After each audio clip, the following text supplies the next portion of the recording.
জামানার হাদিস, জামানার মহান আকাবের আউলিয়া সিরাজগঞ্জি বাগ দরবার শহীদ বাবা সিরাজগঞ্জি হুজুর কিবলা যান উপস্থিত বিশ্ব বিভিন্ন জায়গা থেকে আগত আশেকান জাকেরান প্রত্যেকেই আল্লাহ পাক রব্বুল আলামিন আমাদেরকে এখানে এনেছেন, আমরা আসতে পেরেছি পবিত্র ঈদুল আজহার নামাজ আদায়ের উদ্দেশ্যে।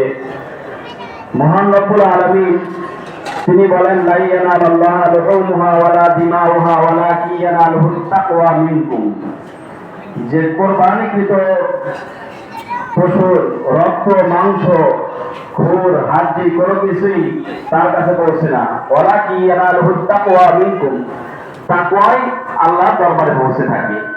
আর এই তাকওয়া কিভাবে অর্জন করতে হয়? তাকওয়া তো বাইরের জিনিস নয়,